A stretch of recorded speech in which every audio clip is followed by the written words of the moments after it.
Today's Christmas story is about Rudolph. A man named Bob May, depressed and broken-hearted, stared out his drafty apartment window into the chilling December night. His 4-year-old daughter Barbara sat on his lap, quietly sobbing. Bob's wife, Evil, was dying of cancer. Little Barbara couldn't understand why her mummy could never come home.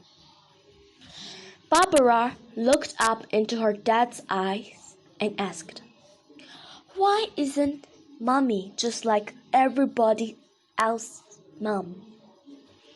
Bob's jaw tightened and his eyes welled with tears. Her question brought waves of grief, but also of anger. It had been the story of Bob's life.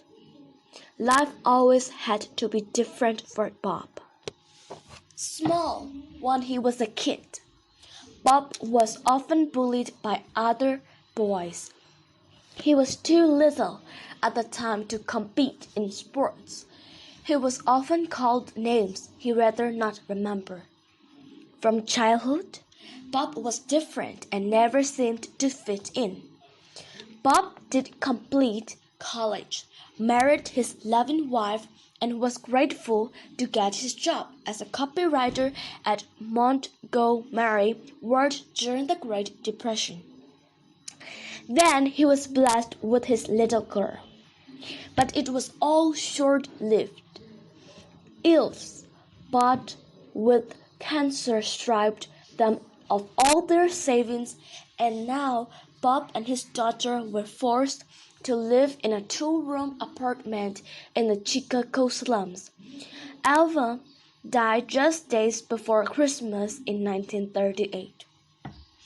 Bob struggled to give hope to his child, for whom he could not even afford to buy a Christmas gift. But if he couldn't buy a gift, he was determined to make one. A storybook. Bob had created an animal character in his own mind and told the animal story to little Barbara to give her comfort and hope. Again and again, Bob told the story, embellishing it more with each telling. Who was the character? What was the story all about? The story Bob May created was his own autobiography in fable form. The character he created was a misfit outcast like he was. The name of the character, a little reindeer named Rudolph, with a big shiny nose. Bob finished the book just in time to give it to his little girl on Christmas Day. But the story doesn't end there. The general manager of Montgomery Ward caught wind of the little storybook and offered Bob May a nominal fee to purchase the rights to print the book. Ward went on to print Rudolph the Red-Nosed Reindeer and distribute it to children visiting Santa Claus in their stores. By 1946, Ward had printed and distributed more than 6 million copies of Rudolph. That same year, a major publisher wanted to purchase the rights from Ward to print an updated version of the book.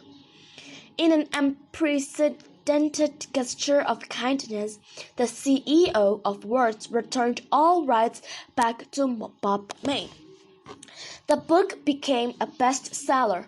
Many toy and marketing deals followed, and Bob May, now remarried with a growing family, became wealthy from the story he created to comfort his grieving daughter. But the story doesn't end there either. Bob's brother-in-law, Johnny Marks, made a song adaptation to Rudolph.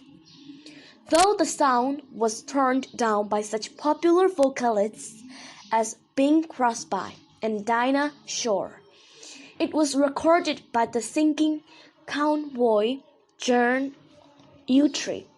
Rudolph the Red-Nosed Reindeer was released in 1949 and became a phenomenal success, selling more records than any other Christmas song, with the exception of White Christmas.